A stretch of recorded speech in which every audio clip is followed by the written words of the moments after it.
La lucha contra el COVID-19 ha llevado a millones de personas en el mundo a vivir en una situación de confinamiento y limitación en sus libertades para circular, para desplazarse, que es sin precedentes desde hace muchas décadas. Tendríamos que remontarnos a otras pandemias de principios del siglo XX o a situaciones de conflictos bélicos para encontrar algo similar. En la lista de hoy queremos abordar esto, cómo la pandemia está afectando a la movilidad y al transporte en nuestros territorios y qué ventana de oportunidades se nos pueden abrir en este ámbito en una situación tan difícil y tan compleja como la que tenemos. Para responder a esta y a otras preguntas tenemos hoy con nosotros a Manuel Calvo Salazar. Manuel, buenas tardes. Hola, buenas tardes. Manuel es socioecólogo, licenciado en biología, especializado en ecología aplicada y máster oficial en humanidades, y su actividad se centra en la elaboración y la ejecución de asistencias técnicas en diferentes materias y campos de la sostenibilidad. Es autor de varias publicaciones, entre las que destacan las dedicadas a la huella ecológica, a la movilidad sostenible y a la sostenibilidad urbana, y es un activo conferenciante en temas relacionados con evaluación ambiental estratégica, sostenibilidad, huella ecológica, desarrollo energético, urbanismo, ciudad y el tema que nos compete hoy, que es movilidad sostenible. Durante esta pandemia, la verdad es que han surgido voces críticas desde el ámbito de la planificación urbana, de la arquitectura, en definitiva, alertando de cómo el confinamiento pues saca a la luz todos los defectos y las carencias de las viviendas actuales. Es decir, se está hablando de pisos interiores, sin balcón, muy pequeños, que en definitiva parece que han convertido esas propias viviendas en jaulas pues, para millones de personas. Entonces, si hablamos de movilidad en nuestras ciudades, ¿cómo crees que el COVID nos ha sacado los colores en este ámbito? Es decir, ¿nos ha llevado esta situación nueva a reflexionar sobre la planificación en movilidad en nuestras ciudades?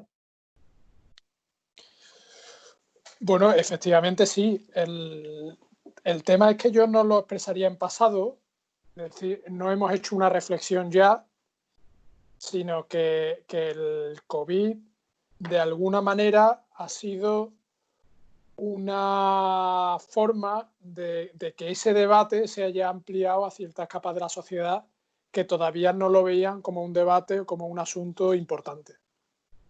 Y ese debate, esa reflexión de la que tú hablabas, esa reconsideración del espacio urbano como una continuación de nuestra casa, es algo que se está produciendo en este momento. Quizá, como te digo, de una manera más acelerada, ahora que no tenemos este problema encima de la enfermedad, ¿no? Y de la pandemia. ¿Por qué? Pues porque resulta que a todos los niveles y a todas las escalas se están poniendo de manifiesto una serie de cuestiones que ya la gente que estábamos especializada en ese mundo de la ecología urbana y de la ecología aplicada llevábamos ya advirtiendo durante muchísimo tiempo.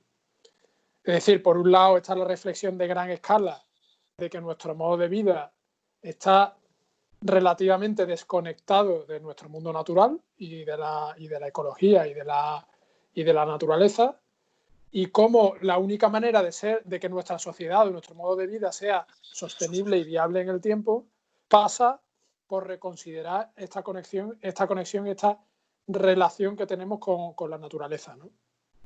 Y en ese sentido hay muchísimas cuestiones que se están poniendo sobre la mesa, como que, por ejemplo, en ciudades contaminadas la gente es más vulnerable a esta enfermedad, que, por ejemplo, en ciudades donde no hay espacio público o no hay suficiente espacio público para el desplazamiento peatonal o la movilidad activa, que también incluye a la bicicleta, pues cuando necesitamos todos salir y tener espacio para conservar esa distancia de seguridad, pues resulta que no hay suficiente espacio. Entonces hay que reconsiderar un reparto del espacio que, por otra parte, la movilidad sostenible ya planteaba, ¿no? Entonces, claro, esa reflexión en cuanto al tiempo se está produciendo, es decir, es un presente, no es un pasado, y claro, esa reflexión tiene su corolario o su extensión en muchísimas escalas espaciales y temporales. Claro, precisamente en relación a eso que comenta, me surge la duda de, bueno, hay una serie de medidas que se están implementando digamos, incluso algunas obligatorias, o sea, es decir, la restricción del tráfico ha sido obligatorio. Ahora estamos viendo, por ejemplo, pues durante los fines de semana, muchas grandes ciudades pues están apostando por la peatonalización de espacios pues para poder precisamente ganar espacio para el peatón, ¿no?, en la trama urbana, de manera que en estos momentos que todo el mundo sale después de un confinamiento y que todo el mundo quiere con mucha fuerza volver a ocupar la calle, ¿no?, pues estén dándose. La pregunta también que me surge en relación a esto es, estas medidas, que en definitiva son beneficiosas, ¿qué otras medidas crees que se podrían plantear en esta línea? O a lo mejor, por el contrario, consideras que son unas medidas un poco de quita y pon y que ese debate entre cómo se ocupa el espacio público va a volver a la senda de lo anterior. Bueno, es una pregunta complicada. Te puedo decir lo que a mí me gustaría y lo Podemos que, empezar por ahí. y lo que yo creo que va a ocurrir, ¿no? Hombre, a mí me gustaría que efectivamente, como he expresado anteriormente, esta reflexión sobre el espacio de la ciudad vaya más allá de la pandemia y de las medidas relativamente temporales que puedan ponerse en marcha con el tema de la pandemia y de la distancia de seguridad. ¿Por qué lo digo? Porque hay un dato muy curioso y es que la pandemia y el confinamiento ha producido un descenso del 70%, 70, 60, 80%, depende del sitio, en la movilidad motorizada de los automóviles, ¿no? Según mis cálculos, esta disminución de la movilidad motorizada es lo que debería ser necesario para que fuera sostenible el sistema de movilidad, en términos de consumo de energía, de contaminación y de cambio climático. Es decir, tenemos que pasar a que ese sistema de movilidad deje de estar basado en el coche y en el transporte motorizado en general y empiece a nuclearse alrededor del desplazamiento de la movilidad activa, del desplazamiento peatonal y de la bicicleta. Más allá, por supuesto, de los desplazamientos recreativos o de ocio o de deporte. Parece que se nos está planteando un punto de partida bueno, traído por una situación difícil, pero un punto de partida del que quizá, ¿no?, lo que tú intentas transmitir es que desde el que nos podamos sustentar para precisamente eso que es tan complejo, o sea, es decir, tan complejo, quiere decir, que puede sonar para mucha gente tan radical, decir, pues necesitamos unos porcentajes en nuestra forma, en nuestros modos de movilidad que ahora no son reales. Entonces, digo, es difícil, ¿no? Es decir, ¿cómo crees que podemos realmente, tirando de esta situación, intentar que eso se asiente, por ejemplo, en el planteamiento de la planificación o a la escala política? Bueno, pues porque resulta que hasta ahora el debate de la movilidad sostenible se dirimía en el campo de transporte privado o transporte público, transporte en automóvil y transporte público. Y la mayoría de las medidas estaban encaminadas, sobre todo en grandes ciudades, a fomentar el transporte público para que hubiera un mayor reparto modal de estos viajes en transporte público. Y la movilidad no motorizada, es decir, la movilidad activa en el peatón, la bicicleta, incluso los UMP, estaban considerados siempre como algo accesorio. Algo a lo que no había que restar que no era tributario de demasiada atención por parte de los poderes públicos ni tampoco los estamentos técnicos. Es decir, el gran debate estaba en la movilidad motorizada y en ese reparto transporte privado, transporte público, y la movilidad motorizada era como algo accesorio, que ya te digo, que se tenía en cuenta en algunas ocasiones y que siempre era algo anecdótico. ¿Qué ocurre? Pues que ahora el tema de la pandemia está poniendo encima de la mesa que no, que resulta que lo que estábamos defendiendo algunos desde hace ya algunas décadas es que los sistemas de movilidad sostenible se tienen que nuclear, sobre todo los sistemas de movilidad sostenible urbana, en torno a la movilidad no motorizada. Y que todo lo que fuera posible que se realizara mediante movilidad motorizada, había que intentar hacerlo así. Y que eso ponía sobre la mesa lo que estamos hablando del reparto del espacio. ¿Qué crees que va a ocurrir? Bueno, la verdad es que no lo sé, también es una cuestión de futuribles y tal, ¿no? Yo creo que se va a dar un debate real y que esto va a ir por parroquia. Es decir, va a haber algunas ciudades y algunos países que lo vean clarísimo, que crean que este es el futuro y que reconsideren este reparto del espacio, porque además es una dinámica que ya estaban llevando desde hace algún tiempo, incluso poblaciones más preparadas para asumir ese tipo de cambios. Yo creo que además este cambio y este reparto del espacio va a ser un elemento de éxito económico en el medio plazo fundamental.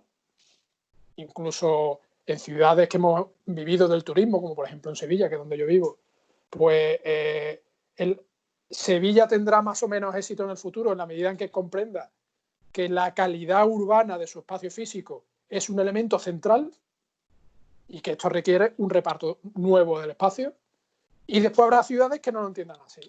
Hemos estado hablando ahora de cómo organizar esa movilidad y esa trama urbana a escala de ciudades sobre todo, ¿no? Porque al final, bueno, siempre trabajamos mucho a esa escala de ciudades.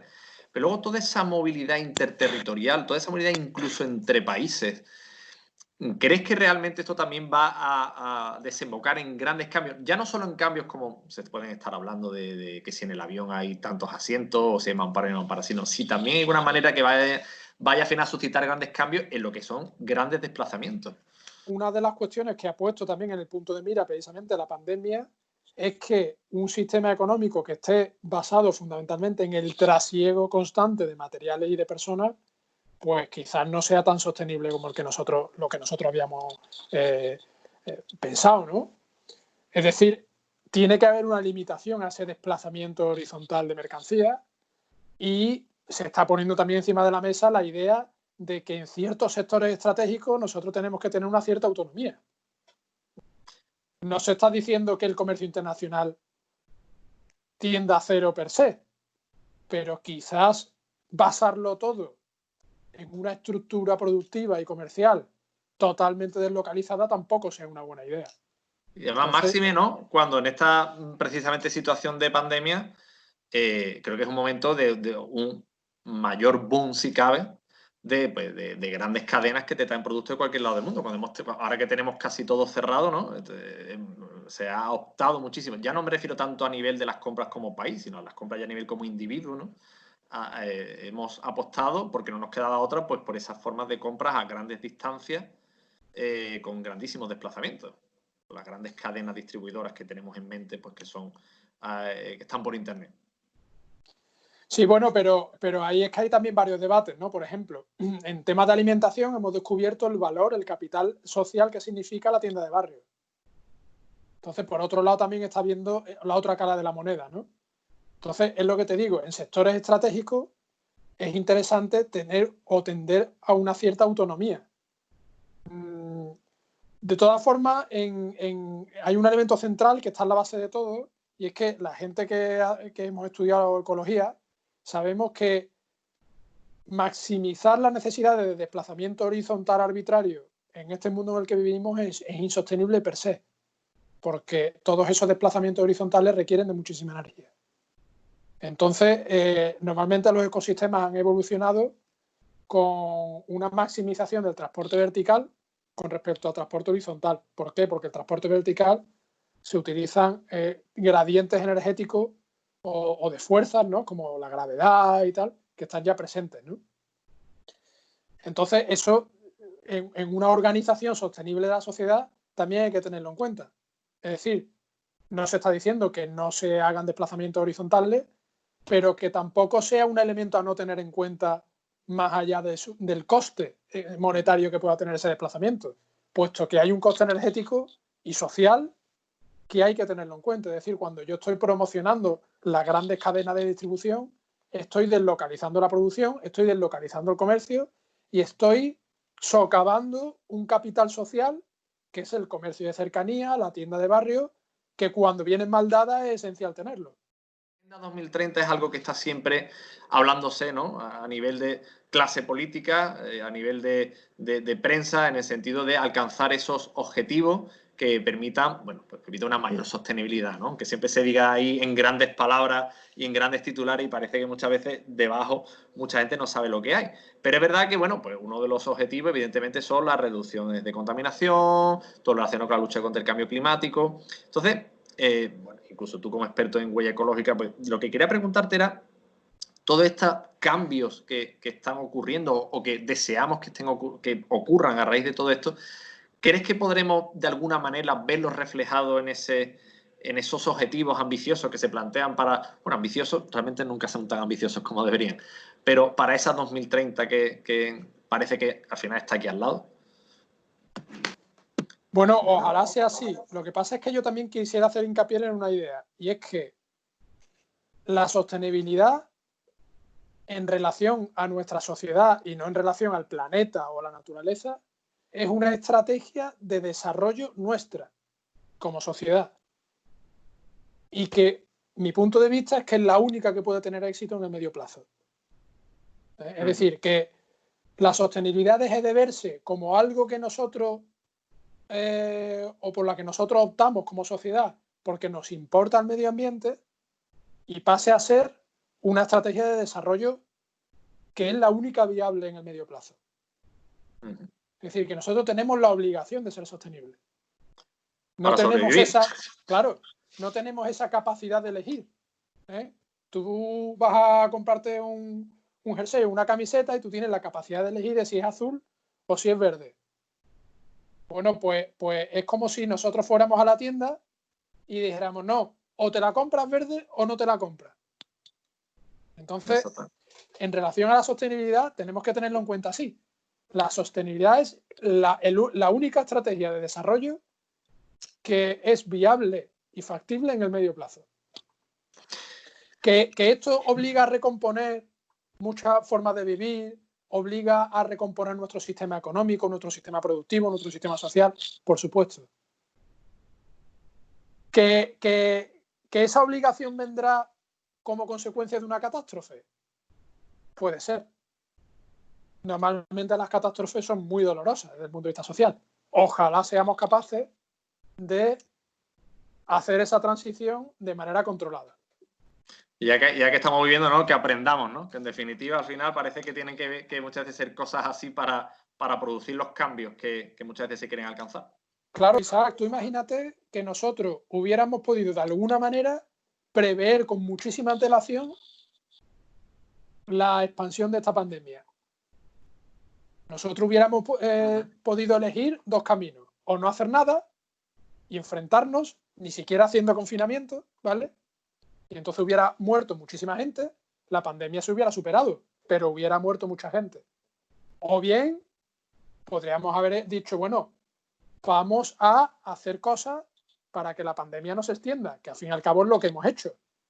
Quizás un poco tarde, pero al final ha sido una voluntad política y una voluntad ética y social la que ha dicho, oye, no, vamos a confinarnos, porque es la única manera de que nuestro modo de vida siga adelante con el mínimo sufrimiento humano posible. La sostenibilidad, estamos en la misma dinámica y es además una dinámica también exponencial.